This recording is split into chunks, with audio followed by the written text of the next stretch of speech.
മമ്മൂക്ക തന്നെയാണ്. അതിന് വെല്ലാൻ വേറെ ആരുമില്ല. ഡ്രസ്സ് ഇട്ട് കഴിഞ്ഞാൽ തന്നെ അത് വേറൊരു ലെവലാണ്, പറഞ്ഞറിയിക്കാൻ പറ്റുള്ള. അത് എന്ത് ഡ്രസ്സ് ഇട്ടാലും ആൾക്ക് മാച്ചിങ് ആണ്.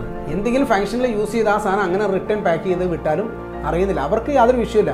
ഇത് എവിടെയെങ്കിലും ഇങ്ങനെ റൊട്ടേറ്റ് ചെയ്ത് ആരെങ്കിലും തലയ്ക്ക് ഇരിക്കുള്ളൂ. ഓൺലൈനിൽ നടന്നുകൊണ്ടിരിക്കുന്നതാണ്. എല്ലാ ബിസിനസ്സിനും കേരളത്തിൽ സാധ്യതയുണ്ട്. അത് നമ്മൾ വേണ്ട രീതിയിൽ പ്രയോജനം ചെയ്യിക്കണം. അതിൽ നമ്മളിന്നൊരു ക്യാഷ് ചിലവാക്കുമ്പോൾ നാളെയും ഇതുപോലെ വരും എന്നൊരു ചിന്താഗതി ഉണ്ടാവും. അതെല്ലാം നിർത്തി നമ്മൾ ലിമിറ്റ് ചെയ്ത് പോയി കഴിഞ്ഞാൽ ഓക്കെ. ഒന്നും പഠിക്കാതെ ആരും എന്തൊരു ബിസിനസ്സിലായാലും രംഗത്തേക്ക് ഇറങ്ങരുതെന്നാണ് ഞാൻ പറയുന്നത്. 5000 വർഷത്തിലേറെ പഴക്കമുണ്ട് ഇന്ത്യൻ വസ്ത്ര വ്യവസായത്തിന്. വസ്ത്രനിർമ്മാണത്തിന്റെ അടിസ്ഥാന അസംസ്കൃത വസ്തുവായ പരുത്തി കൃഷിക്ക് ഇന്ത്യയുടെ ചരിത്രത്തിൽ തന്നെ വലിയ പ്രാധാന്യമാണുള്ളത്. പുരാതന ഗ്രീസിലും ബാബിലോണിലും ഇന്ത്യ എന്ന പേര് തന്നെ പരുത്തി എന്നതിന്റെ ചുരുക്കെഴുത്തായിരുന്നു. ഇന്ത്യയുടെ സാമൂഹിക സാമ്പത്തിക രാഷ്ട്രീയ ചരിത്രത്തിൽ വസ്ത്രവ്യവസായത്തിനുള്ള സ്ഥാനം അത്രമേൽ വിവരണാതീതമാണ്.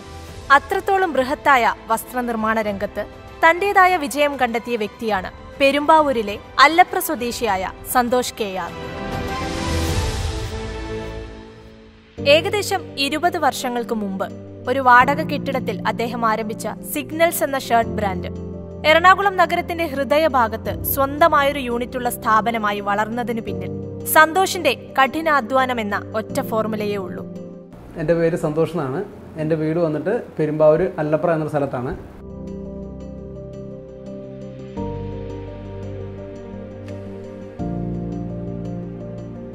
കഴിഞ്ഞ 24 വർഷക്കാലമായി വസ്ത്രനിർമ്മാണ വ്യവസായ രംഗത്ത് പ്രവർത്തിക്കുന്ന ആളാണ് സന്തോഷ്.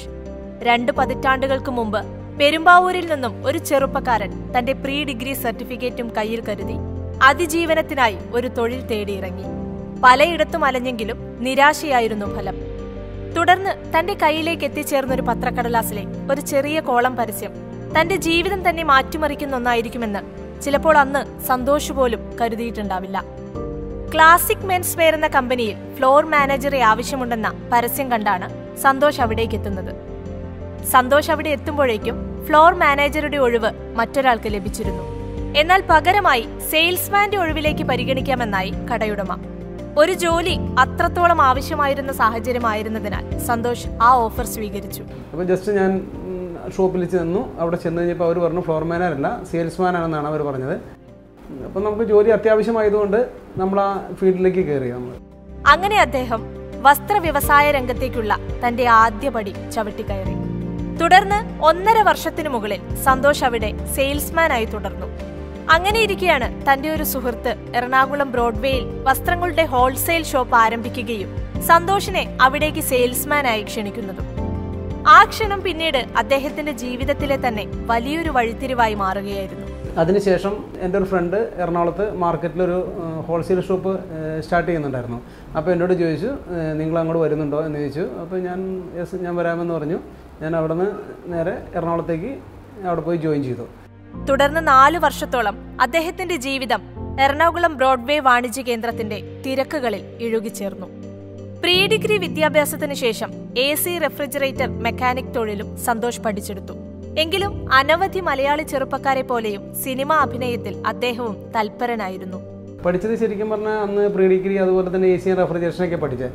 പക്ഷേ വേറെ ഫീൽഡിൽ താല്പര്യമുള്ള കാരണം നേരെ അങ്ങോട്ട് പോയി. അവിടെ പിടിച്ചു നിൽക്കാൻ കഴിയില്ല എന്ന് മനസ്സിലായി. അപ്പോൾ അതുകൊണ്ട് നേരെ ചാടി അഭിനയം തന്നെയായിരുന്നു. ആദ്യം ഏതെങ്കിലും ഒരു സെക്ഷനിൽ കയറുക, അതിനുശേഷം പയ്യെ മേലേക്ക് കയറാമെന്നുള്ള പരിപാടിയായിരുന്നു. പക്ഷേ എങ്ങും നമ്മളെ സപ്പോർട്ട് ചെയ്യാൻ ആരും ഉണ്ടായില്ല. ഫിലിം റെപ്രസെൻറ്റേറ്റീവായിട്ട് വർക്ക് ചെയ്തു. അതൊരു 3 വർഷത്തിന് മേളിൽ അതിനകത്ത് വർക്ക് ചെയ്തായിരുന്നു. തുടർന്നും തന്റെ സ്വപ്നത്തിലേക്ക് എത്താൻ അനവധി ശ്രമങ്ങൾ നടത്തിയെങ്കിലും അവയൊന്നും ഫലം കണ്ടില്ല. ഈ പരിശ്രമങ്ങൾക്കിടയിൽ വിവാഹിതനായി. ഉത്തരവാദിത്തങ്ങൾ കൂടുകയും കുടുംബത്തെ സാമ്പത്തികമായി മുന്നോട്ട് നയിക്കേണ്ടിയിരുന്നതിനാൽ വിവാഹശേഷം കൃത്യമായി വരുമാനം ലഭിക്കുന്ന ഒരു ജോലി കണ്ടെത്താൻ തീരുമാനിച്ചു. നമ്മൾ വീടിനെ സപ്പോർട്ട് ചെയ്യണമെന്ന് ഭയങ്കര താല്പര്യമുണ്ടായി. നമ്മളിപ്പോൾ ആരെയും സപ്പോർട്ട് ചെയ്യേണ്ട, നമുക്ക് ആരോടും ഒരു പ്രതിബദ്ധത ഇല്ല എന്നറിയുകയാണെങ്കിൽ നമുക്ക് ഏത് രീതിയിൽ നമുക്ക് നടക്കാം. പക്ഷേ നമ്മൾ കുടുംബത്തോട് വല്ല അറ്റാച്ച്മെൻ്റ് ആയതുകൊണ്ട് നമുക്ക് ഇതുകൊണ്ടൊന്നും ഇവർക്കൊന്നും നേടിക്കൊടുക്കാൻ കുറച്ച് ബുദ്ധിമുട്ടായിരിക്കും. കുറേ കാലങ്ങൾ കഴിയണം നമ്മൾ രക്ഷപ്പെടണമെങ്കിൽ. അപ്പോൾ അതനുസരിച്ച് അവിടുന്ന് മാറാൻ കാരണം. സിനിമയാണെങ്കിലും സെയിൽസ് ആണെങ്കിലും ബിസിനസ് ആണെങ്കിലും നമ്മൾ ചെയ്യുന്ന ഏതൊരു ജോലിയും ആസ്വദിച്ച് ചെയ്യണമെന്നാണ് സന്തോഷിന്റെ പോളിസി. എറണാകുളത്തെ ഹോൾസെയിൽ ഷോപ്പിന്റെ പ്രാരംഭഘട്ടത്തിലായിരുന്നു സന്തോഷ് ജോലിക്കായി എത്തിയത്. അതിനാൽ തന്നെ സെയിൽസ്, മാർക്കറ്റിംഗ്, പാക്കിംഗ്, ഡെലിവറി തുടങ്ങിയ അവിടുത്തെ എല്ലാതരം ജോലിയും ചെയ്യാൻ സന്തോഷിന് അവസരം ലഭിച്ചു. ഞാൻ എന്ത് ജോലി ചെയ്യുമ്പോൾ അത് എൻജോയ് ചെയ്തിട്ട് ഞാൻ ജോലി ചെയ്യാറ്. അതിനകത്ത് നമ്മൾ ശരിക്കും പറഞ്ഞാൽ ആനന്ദം കണ്ടെത്തുകയാണ്. അവിടെ ഹോൾസെയിൽ എന്നുണ്ടെങ്കിൽ A to Z കാര്യങ്ങൾ നമ്മൾ തന്നെയാണ് ചെയ്യുന്നത്. അവിടെ സെയിൽസും ബില്ലിങ്ങും ബണ്ടിലിങ്ങും കാര്യങ്ങളും എല്ലാം നമ്മൾ തന്നെ ചെയ്തുകൊണ്ടിരുന്നത്. ഞാൻ ഒറ്റയ്ക്ക് തന്നെ ചെയ്തുകൊണ്ടിരുന്നത്. സ്വന്തമായൊരു ബ്രാൻഡ് ആദ്യമായി അവതരിപ്പിക്കുമ്പോൾ ഏതൊരു സംരംഭകനും അനവധി പ്രതിസന്ധികളിലൂടെ കടന്നു പോകേണ്ടതായിട്ടുണ്ട്. അത്തരം പ്രതിസന്ധികളിലൂടെ തന്നെയായിരുന്നു സന്തോഷിന്റെ യാത്രയും. ആ സമയത്ത് ഭയങ്കര ബുദ്ധിമുട്ടായിരുന്നു. കാരണം ഞങ്ങളൊരു പുതിയൊരു ബ്രാൻഡ് ഇറക്കി കഴിഞ്ഞിട്ട് അതിനെ മാർക്കറ്റിൽ വിജയിപ്പിച്ചെടുക്കുക എന്ന് പറഞ്ഞാൽ ഭയങ്കര ബുദ്ധിമുട്ടാണ്. കാരണം വമ്പൻ ആളുകളായിരുന്നു അന്ന് ഉള്ളത്. ഭയങ്കര കോമ്പറ്റീഷനായിരുന്നു. അവരൊക്കെ ശരിക്കും പറഞ്ഞാൽ വലിയ അവരൊക്കെ കപ്പലിൽ മീൻ പിടിക്കുന്ന സമയത്ത് ഞങ്ങൾ ചൂണ്ടയിൽ വഞ്ചിയിലൊരു ചൂണ്ടയായിട്ട് നടക്കുന്ന ആൾക്കാരായിരുന്നു ഞങ്ങൾ. മനസ്സിലായില്ല. അപ്പോൾ അത്രയും വ്യത്യാസം ഉണ്ടായിരുന്നു ഞങ്ങൾ ശരിക്കും പറഞ്ഞാൽ. അപ്പോൾ ആ ഒരു രീതിയിലായിരുന്നു. ഐറ്റം പ്രൊഡക്റ്റ് നല്ലതായതുകൊണ്ട് നല്ല നല്ല കസ്റ്റമേഴ്സ് സംഗതി എടുക്കാൻ തുടങ്ങി. ഷർട്ട് നിർമ്മാണത്തിലെ ആദ്യത്തെ ചുവട് ഡിസൈൻ കട്ട് ചെയ്തെടുക്കലാണ്. 1200ഓളം പീസുകൾ ഒരുമിച്ച് കട്ട് ചെയ്തെടുക്കാൻ സാധിക്കും. പിന്നീട് സ്റ്റിച്ചിങ്ങിലേക്ക് കടക്കും. ബട്ടൺ പടി എന്നറിയപ്പെടുന്ന ഷർട്ടിന്റെ മുൻഭാഗമാണ് ആദ്യം തയ്യാറാക്കുന്നത്. തുടർന്ന് ഷർട്ടിന്റെ ബോഡി അറ്റാച്ച് ചെയ്യും. ഷർട്ടിന്റെ വശങ്ങൾ സ്റ്റിച്ച് ചെയ്യുന്നത് ഫീഡോഫോം എന്ന മെഷീൻ ഉപയോഗിച്ചാണ്. ശേഷം ടൈലേഴ്സ് കോളറും കഫും ബോട്ടവും തുന്നിച്ചേർക്കുന്നു. ഒടുവിലായി ബട്ടൺ ഹോൾ ഉണ്ടാക്കി ബട്ടൺ തുന്നി പിടിപ്പിക്കുന്നതോടെ ഷർട്ട് തയ്യാറാകുന്നു. പ്രൊഡക്ഷൻ പൂർത്തിയായ ഷർട്ട് ഹാർഡ് വാഷിങ്ങിന് വിധേയമാക്കും. എത്രത്തോളം കളർ ചോർച്ചയുണ്ടെന്ന് പരിശോധിക്കാനാണിത്. ഒരു നിശ്ചിത അളവിൽ കൂടുതൽ കളർ ഇളകുന്നുണ്ടെങ്കിൽ മെറ്റീരിയൽ തിരിച്ചയക്കും. ഒരേ സമയം 300 പീസിനുള്ള പ്രൊഡക്ഷനാണ് നടക്കുക. രാവിലെ 9 മണി മുതൽ വൈകിട്ട് 5:30 വരെയാണ് നിർമ്മാണ യൂണിറ്റിന്റെ പ്രവർത്തന സമയം. 50ഓളം ജീവനക്കാർ പ്രവർത്തിക്കുന്ന സന്തോഷിന്റെ പ്രൊഡക്ഷൻ യൂണിറ്റിൽ ഭൂരിഭാഗവും അതിഥി തൊഴിലാളികളാണ്. മലയാളികൾക്കും സ്ത്രീകൾക്കും കൂടുതൽ പ്രാതിനിധ്യം നൽകാനാണ് അദ്ദേഹത്തിന് ആഗ്രഹം. അതിനായി സർക്കാർ വകുപ്പുകളുടെ സഹായവും സന്തോഷിന് ആവശ്യമുണ്ട്.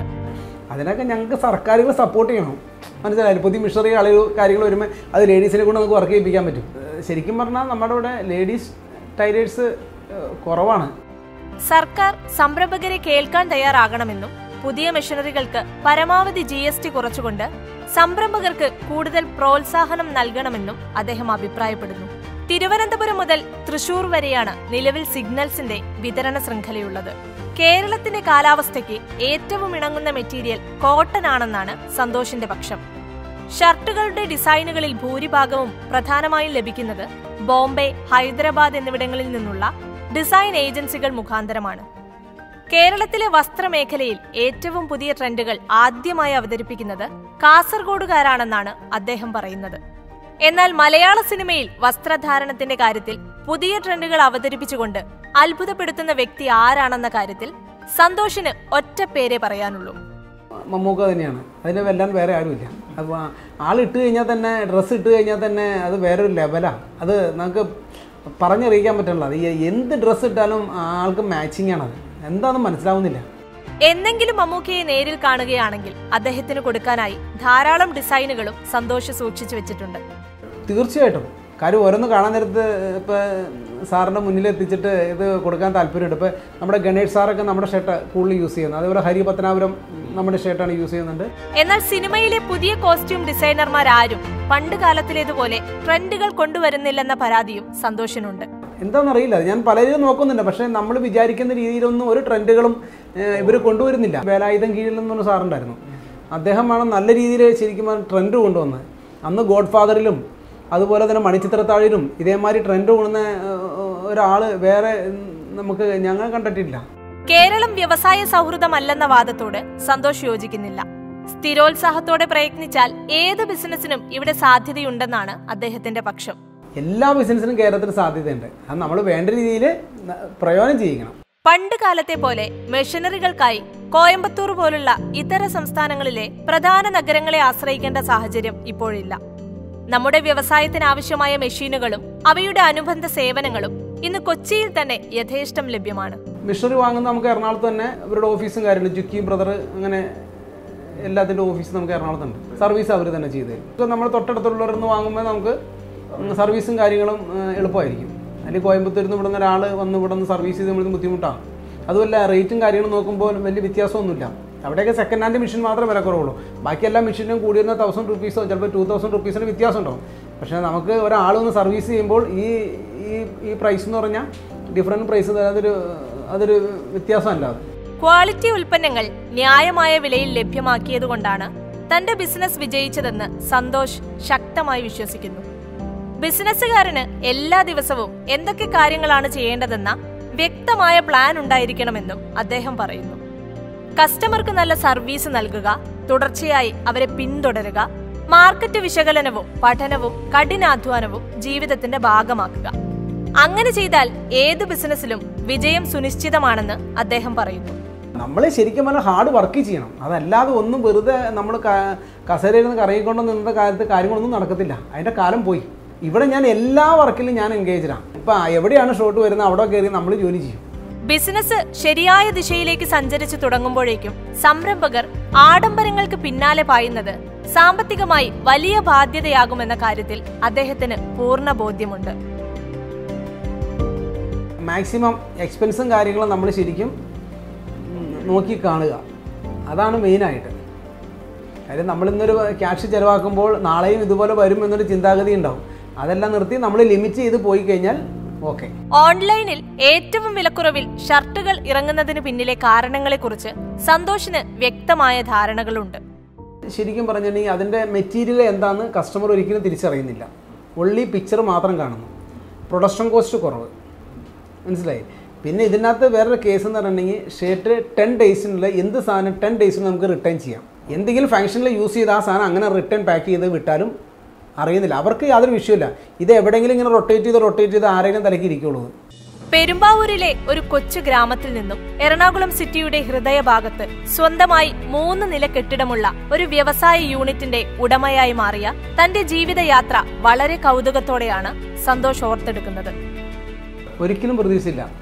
അത് ഞാൻ പറഞ്ഞില്ല, ഞാൻ ജോലി ചെയ്തപ്പോൾ നല്ല രീതിയിൽ എൻജോയ് ചെയ്തു. അപ്പോൾ നമുക്കിതൊരു ഇതായിട്ട് തന്നെ ഓട്ടോമാറ്റിക്കലി മേളിലേക്ക് പയ്യെ കയറി വന്നുകൊണ്ടിരുന്നു. പിന്നെ നല്ല ഹാർഡ് വർക്ക് ചെയ്യുന്നു. റൂട്ടിലൊക്കെ പോയി കഴിഞ്ഞാൽ, അതായത് മാർക്കറ്റിങ്ങിനൊക്കെ പോയി കഴിഞ്ഞാൽ ഒരു 3 മണി കഴിഞ്ഞിട്ടൊക്കെയാണ് വീട്ടിലെത്താറ്. വെളുപ്പിന് 3 മണിക്കൊക്കെ എത്താറ്. ജീവിതത്തിന്റെ തുടക്കകാലത്തെ സാമ്പത്തിക ക്ലേശങ്ങൾ തന്റെ ബിസിനസ് യാത്രയ്ക്ക് ഊർജം പകർന്നിട്ടുണ്ടെന്നാണ് അദ്ദേഹത്തിന്റെ വിശ്വാസം. എറണാകുളം വന്നു കഴിഞ്ഞാൽ പിന്നെ ആലുവയിൽ നിന്ന് ബസ് പെരുമ്പാവൂർക്ക് ഉണ്ടാവില്ല. അപ്പോൾ ആലുവയിൽ നിന്ന് നേരെ അങ്കമാലി ചെല്ലും. അങ്കമാലിയിൽ നിന്ന് ബസ് പിടിച്ചാണ് പെരുമ്പാവൂർ ചെല്ലുന്നത്. പിന്നെ വീട്ടിലേക്ക് അവിടെ നിന്ന് 2.5 കിലോമീറ്റർ ഉണ്ട്. സെയിൽസ്മാനായിട്ട് നിൽക്കുന്ന സമയത്തൊക്കെ ശരിക്കും പറഞ്ഞാൽ ഒരു 1.25 കിലോമീറ്റർ രാവിലെ എന്നും നടന്നിട്ടാണ് ജോലിക്ക് പോയിക്കൊണ്ടിരുന്നത്. നൈറ്റും അതേപോലെ തന്നെയാണ്. തൊഴിലാളിയായി പ്രവർത്തിച്ച മേഖലയിൽ ഇന്ന് വിജയിച്ച ഒരു സംരംഭത്തിന്റെ മുതലാളിയായി ഇരിക്കുമ്പോഴും സ്ഥാനമാനങ്ങളുടെ ആലങ്കാരികതയിൽ മുഴുകുന്നില്ല അദ്ദേഹം. മറിച്ച് തന്റെ സേവനം പരമാവധി കസ്റ്റമേഴ്സിലേക്ക് എത്തിക്കാനായി നിരന്തരം പരിശ്രമിച്ചുകൊണ്ടിരിക്കുകയും ചെയ്യുന്നുണ്ട്. എല്ലാ കസ്റ്റമറായിട്ടും നമ്മളിപ്പോൾ നല്ല റിലേഷനിലാണ് പോയിക്കൊണ്ടിരുന്നത്. അത് ചെറുത് വലുതെന്ന് അങ്ങനെ ഒന്നുമില്ല. അപ്പോൾ ആരും എന്ത് നമ്മുടെ അടുത്ത് ആവശ്യപ്പെട്ടാലും അവർക്ക് നമ്മൾ നല്ല രീതിയിൽ സർവീസ് കൊടുക്കും. എൻ്റെ ബിസിനസ്സിൻ്റെ മെയിൻ ഭാഗം എന്ന് പറഞ്ഞാൽ നല്ല സർവീസ് കൊടുക്കുക കസ്റ്റമറിന്. പറഞ്ഞ ടൈമിൽ സാധനം കൊടുക്കുക. ഇപ്പം നമ്മൾ കൂടുതലും ഡ്രസ് കോഡ് കാര്യങ്ങളെല്ലാം ചെയ്യുന്നുണ്ട്. ഈ ഡ്രസ് കോഡും കാര്യങ്ങളെല്ലാം നമ്മൾ എത്ര ഷർട്ട് പറഞ്ഞാലും നമ്മൾ അവർക്ക് ചെയ്തു കൊടുക്കും. നമ്മളൊരു ഡേറ്റ് പറയും. ഇപ്പം നമുക്ക് കമ്പനിയിൽ സ്റ്റോക്ക് ഇല്ലെങ്കിൽ തന്നെ നേരെ അവിടെ നിന്ന് ഐറ്റം വരുത്തി ചെയ്തു കൊടുക്കുന്നുള്ളതാണത്. ആദ്യകാലങ്ങളിൽ നടന്നും ബസ്സിലുമായി ജോലിക്ക് പോയിരുന്ന സന്തോഷ് താൻ നിലവിൽ സ്വന്തമാക്കിയിരിക്കുന്ന വാഹനങ്ങളെക്കുറിച്ച് വാചാലനായി. ഇപ്പോൾ ഉപയോഗിക്കുന്നത് സ്വിഫ്റ്റ് ഉണ്ട്, ട്രൈബർ, പിന്നെ സണ്ണി ഉണ്ട്, ഈക്കോ ഉണ്ട്. പിന്നെ എക്സിക്യൂട്ടീവ്സിനെല്ലാം 2 വീലേഴ്സ് ഉണ്ട്. അത് 5 2 വീലേഴ്സ് ഉണ്ട്. എക്സ്പോർട്ട് ബിസിനസ്സിലേക്ക് കൂടുതൽ ശ്രദ്ധ കേന്ദ്രീകരിക്കാനാണ് സന്തോഷിന്റെ ഭാവി പദ്ധതി. യൂണിഫോം നിർമ്മാണ മേഖലയിൽ മികച്ച ബിസിനസ് സാധ്യതയാണുള്ളതെന്നും അദ്ദേഹം മനസ്സിലാക്കുന്നു. യൂണിഫോമിന് നല്ല സാധ്യതകളാണ് ശരിക്കും. സ്കൂൾ യൂണിഫോം ആയാലും മറ്റുള്ള കാര്യങ്ങളൊക്കെ ആയാലും നല്ല രീതിയിൽ ചെയ്തു കഴിഞ്ഞാൽ, എക്കണോമി റേഞ്ചിൽ ചെയ്തു കൊടുത്താൽ നമ്മൾ തേടി ആളെത്തും. യൂണിഫോംസിന് മാത്രമായിട്ട് ഒരു പുതിയൊരു ഫാക്ടറി സ്റ്റാർട്ട് ചെയ്യാനൊക്കെ താല്പര്യമുണ്ട്. ബിസിനസിന്റെ തിരക്കിൽ നിൽക്കുമ്പോഴും സിനിമയിൽ അഭിനയിക്കാൻ അവസരം ലഭിച്ചാൽ തീർച്ചയായും പോയിരിക്കുമെന്നാണ് അദ്ദേഹം പറയുന്നത്. എന്നാൽ സിനിമയുടെ ബിസിനസ് വശത്തേക്ക് ഒരിക്കലും ഇറങ്ങാൻ ആഗ്രഹിക്കുന്നുമില്ല. അതിന് അദ്ദേഹത്തിന് കൃത്യമായൊരു കാരണവും പറയാനുണ്ട്. കാര്യം നമ്മൾ എന്നൊരു ബിസിനസ് ചെയ്യാൻ നമ്മൾ അതിനെപ്പറ്റി ബേസിക്കായിട്ട് നമ്മളെല്ലാം പഠിച്ചിരിക്കണം. അതല്ലാതെ ഒന്നും പഠിക്കാതെ ആരും ഈ എന്തൊരു ബിസിനസ്സിലായാലും രംഗത്തേക്ക് ഇറങ്ങരുതെന്നാണ് ഞാൻ പറയുന്നത്. ബേസിക്കായിട്ട് അറിഞ്ഞിരിക്കണം. നമ്മൾ അതിനെപ്പറ്റി ശരിക്കും പഠിക്കണം. ഒരു വർഷം എങ്കിലും നമ്മളത് പഠിച്ചിരിക്കണത്. എന്നിട്ട് നമ്മൾ ഇതിനകത്തേക്ക് ഇറങ്ങുക. അത് തുടങ്ങുമ്പോൾ തന്നെ വളരെ ചെറിയ രീതിയിൽ നമ്മൾ തുടങ്ങി ചെയ്യുക. അതുകൊണ്ട് ഭയങ്കരമായി ഫണ്ട് മുടക്കി നമ്മൾ ചെയ്യരുത്.